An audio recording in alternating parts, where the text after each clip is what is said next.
معزز سامعین کرام، دینی ملی بھائیوں، بزرگوں، دوستوں، آج کے خطبہ جمعہ کا عنوان ہے ماہ محرم اور اس کی بدعتیں۔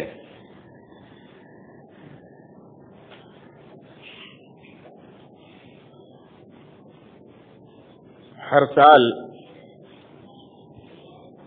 ماہ محرم جب آتا ہے تو اگرچہ ایک طرف قرآن و سنت کی روشنی میں بہت ساری باتیں بتائی جاتی ہیں، لیکن دوسری طرف اللہ رب العالمین کے اس خصوصی مہینے میں، اس حرمت والے مہینے میں بہت سارے شرک و بدعات کے کام بھی انجام دیے جاتے ہیں، بہت ساری برائیاں انجام دی جاتی ہیں دین کے نام پر۔ سمجھ میں نہیں آتا ہے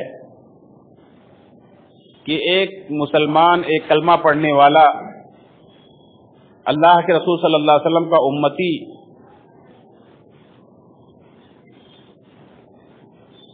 یہ سارے کام کیسے انجام دے سکتا ہے؟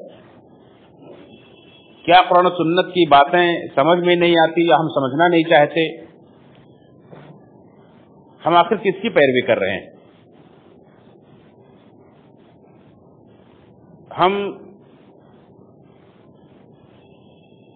آخر کس سے اجر و ثواب لینا چاہتے ہیں؟ ایک مسلمان کو بحیثیت مسلمان کوئی بھی کام کرنے سے پہلے یہ جاننا ضروری ہے کہ آخر ہم اگر کسی کی عبادت کر رہے ہیں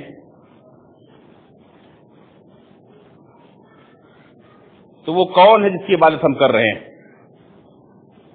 اس کی عبادت ہم کیوں کر رہے ہیں؟ بارہا ممبر و محراب سے ہم سنتے ہیں، بھلے آدمی کچھ بھی نہ پڑھا ہو تو کم سے کم سننے کی صلاحیت تو رکھتا ہے، سننے بات سمجھنے کی صلاحیت رکھتا ہے کہ ہم سب کو اللہ کی عبادت کے لیے پیدا کیا گیا ہے، ہم سب اللہ کی عبادت کے لیے پیدا کیے گئے ہیں، اور اللہ کی عبادت ہی کے لیے ہم یہاں جمعہ کے دن اس مسجد میں حاضر ہوئے ہیں۔ اللہ رب العالمین کے حکم سے، اللہ رب العالمین سے بدلہ اور ثواب پانے کی نیت سے حاضر ہوئے ہیں، تو ہمیں یہ بات جاننی چاہیے کہ مسجد کے باہر بھی اگر کوئی کام ہم دین کے نام پر کر رہے ہیں، ثواب کی نیت سے کر رہے ہیں، اللہ رب العالمین کے ہاں اجر اور بدلہ پانے کی نیت سے کر رہے ہیں، تو ہمیں اس کے لیے کن چیزوں کا جاننا ضروری ہے؟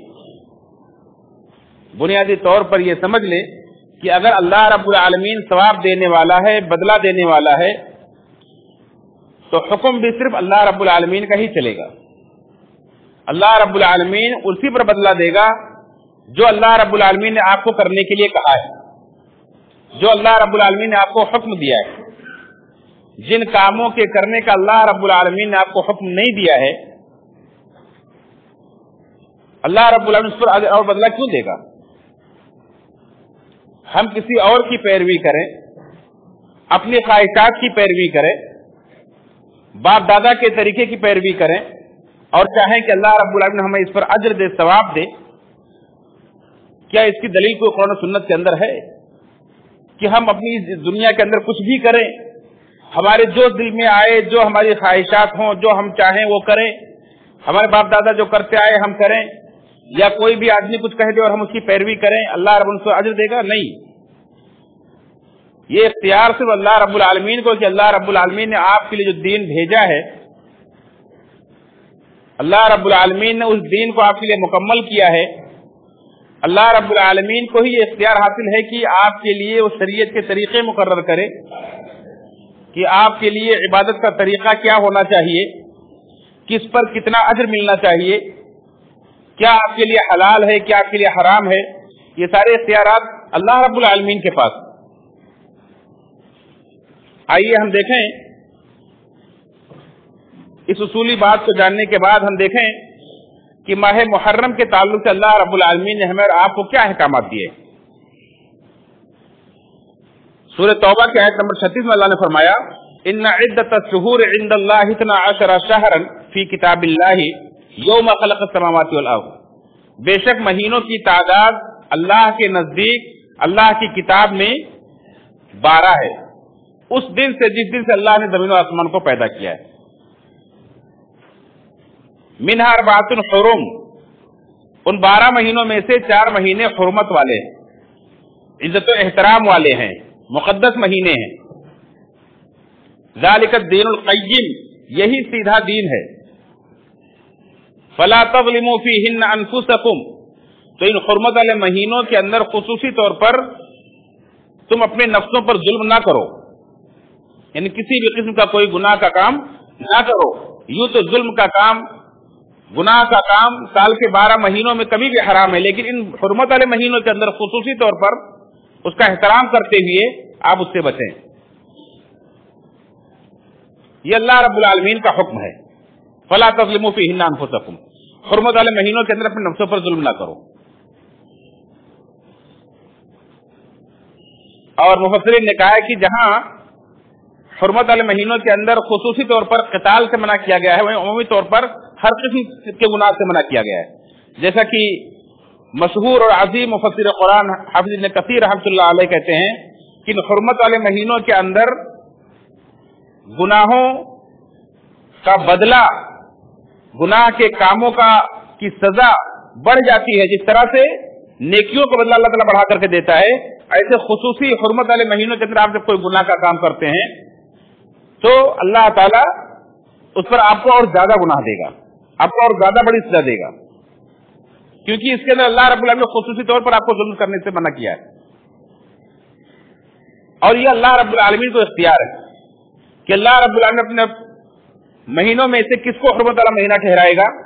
ہمیں اور آپ کو سوال کرنے کا اختیار نہیں ہے کہ اللہ تعالیٰ یہ حرمت والے مہینے 4 ہی کیوں ہیں، یہی کیوں ہیں، کیوں ان کے اندر گناہ کرنا زیادہ بڑا جرم ہے، ظلم کرنا زیادہ بڑا جرم ہے، یہ کسی کو اختیار نہیں ہے۔ ہمارا اور آپ کا کام یہ ہے کہ اللہ رب العالمین کا جو حکم آئے اسے سر تسلیم خم کر کے مان لیں، کیونکہ ہم مسلمان ہیں۔ مسلمان کا مطلب ہوتا ہے، مسلم کا مطلب ہوتا ہے فرما بردار، اللہ کا حکم آئے تو مان لیں۔ اللہ رب العالمین نے اپنے ابراہیم اپنے بندے سے کہا اذ قال له ربه اسلم، جب ابراہیم علیہ السلام سے ان کے رب نے کہا اسلم، اے ابراہیم تم مان لو، فرما بردار ہو جاؤ، قال اسلمت لرب العالمین، تو انہوں نے کہا کہ میں رب العالمین کے لیے فرما بردار ہوں۔ اس لیے اللہ رب العالمین نے قرآن کریم کے اندر جگہ جگہ ابراہیم علیہ السلام کو مسلم قرار دیا ہے۔ ما کان ابراہیم یہودی ولا نصرانی ولکن کان حنیفا مسلما، کہ ابراہیم نہ تو یہودی تھے نہ نصرانی تھے، بلکہ وہ یکسو خالص پکے مسلم تھے۔ کیوں؟ اس لیے کہ اللہ رب العالمین کا حکم وہ مانتے تھے، جو بھی اللہ رب العالمین نے انہیں حکم دیا، جب بھی حکم دیا انہوں نے اللہ کے ہر حکم کو مانا۔ اور آپ نے ان کی تاریخ، ان کی سیرت آپ نے سنی کہ کس طرح سے ایک ایک حکم اللہ رب العالمین کے حکم کو انہوں نے پورا کیا۔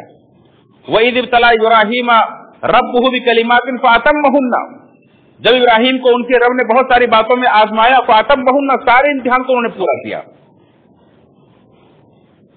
تو ہمارا اور آپ کا کام اللہ کے حکم کو ماننا ہے۔ اللہ رب العالمین نے کہا 4 مہینے حرمت والے ہیں، ہمیں مان لینا ہے۔ اللہ رب العالمین نے کہا کہ حرمت والے مہینوں کے خصوصی طور پر ہر قسم کے ظلم سے اپنے آپ کو روک لو، کوئی گناہ کا کام نہ کرو، ہمیں مان لینا چاہیے۔ اب سوال یہ پیدا ہوتا ہے کہ 4 حرمت والے مہینے کون ہیں؟ تو اللہ رب العالمین نے جہاں قرآن کریم نازل کیا نبی کریم صلی اللہ علیہ وسلم پر، وہی نبی کریم صلی اللہ علیہ وسلم کی ذمہ داری رکھی ہے کہ آپ پر قرآن اس لیے نازل کیا گیا ہے آپ لوگوں کے لیے بیان کریں۔ قرآن کی تفسیر، قرآن کا بیان بھی اللہ کے رسول صلی اللہ علیہ وسلم پر اللہ رب العالمین نے نازل کیا۔ اللہ نے فرمایا فَإِذَا قَرَأْنَاهُ فَاتَّبِعْ قُرْآنَهُ، اے نبی جب ہم آپ کو قرآن پڑھائیں تو آپ اس کو پڑھیے۔ ثُمَّ إِنَّ عَلَيْنَا بَيَانَهُ، پھر اس کا بیان کر دینا، اس کی وضاحت کر دینا بھی ہمارے ذمہ ہے۔ اور اللہ کے رسول صلی اللہ علیہ وسلم جن کی یہ صفت تھی وَمَا يَنطِقُ عَنِ الْهَوَىٰ، کہ وہ نبی اپنی خواہش سے کچھ بھی نہیں بولتے تھے، إِنْ هُوَ إِلَّا وَحْيٌ يُوحَىٰ، وہ جو کچھ ان کے منہ سے نکلتا تھا اللہ کی طرف سے وحی آتی تھی۔ اللہ کی وحی سے، اللہ کے بتانے سے آپ صلی اللہ علیہ وسلم نے پورے دین کی تکمیل کی۔ تو نبی کریم صلی اللہ علیہ وسلم نے ہمیں کیا تعلیم دی ہے